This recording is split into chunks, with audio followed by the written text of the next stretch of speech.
एक मक्के में मंडी लगती थी, उसका नाम था हजूरा। ये जो हजूरा मंडी थी, इस मंडी पर अबू जाल का कब्जा था। आजकल तो नहीं कब्जा होता मंडियों पर किसी का। हजूरा नामी मंडी पे ना अबू जाल का कब्जा था।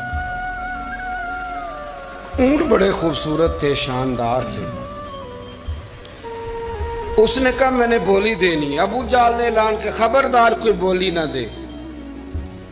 बड़ी दूर था कबीला जुबैद, वो आदमी वापस ले जा नहीं सकता था, मजबूर हो गया।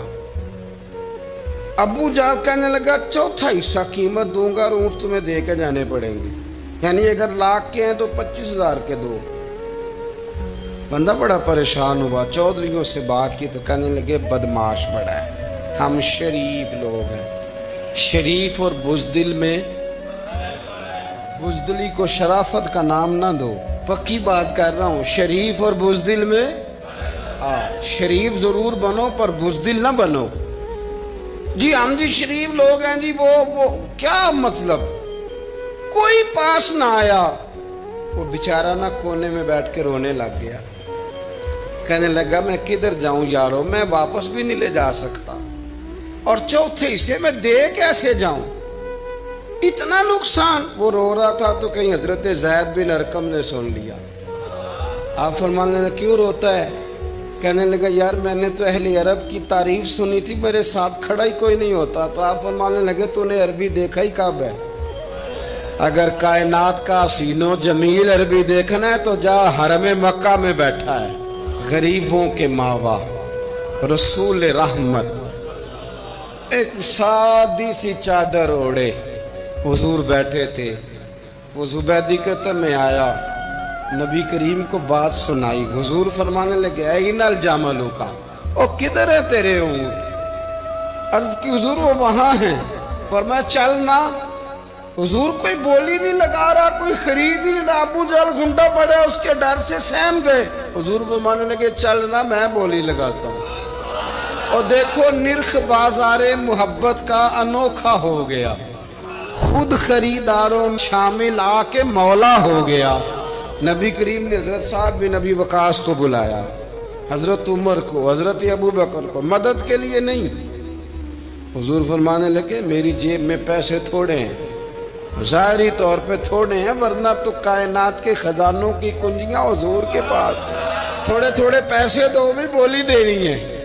सबसे पैसे लिए मैं चलो बोली लगाने चले। हुजूर आए, अल्लाह अकबर, ये मेरे रसूल का तरीका है, आओ जरा थोड़ी देर के लिए सोचें। अबू जाल बैठा है बड़ी मसनद पे, कुर्बान जाऊं मदीने वाले हबीब। वो जुबैदी कहता उसके कपड़े महंगे थे, हुजूर के सादे थे। उसने बड़ी पगड़ी बांधी थी, हुजूर की सादी थी। कहते वो आंखें उठा के बात करता, मदीने वाले नबी आंखें झुका के बात करते। वो बोलता जाता, हुजूर थोड़े थोड़े सादे सादे ठहर ठहर के जुमले बोलते। कहते हैं नबी करीम अलैहिस्सलाम उसके साथ आके हुजूर बैठ गए और फरमाते हैं मेरे रसूल करीम ने अपना जुब्बा सीधा किया, पगड़ी को हुजूर ने सीधा किया और फरमाया चल लगा भाई बोली। एक उसने लफ्ज बोले, फिर हजरत अबू बकर ने बोली दी, फिर हजरत उमर ने दी, फिर साद बिन अबी वकास ने दी, फिर ज़ैद बिन अरकम ने दी, फिर रसूल करीम ने दी। वो कहता है जितने में मैं बेचना चाहता था नबी पाक ने डबल में मेरे ऊंट खरीदे। रसूल करीम सल्लल्लाहु अलैहि वसल्लम ने ना खरीदा माल।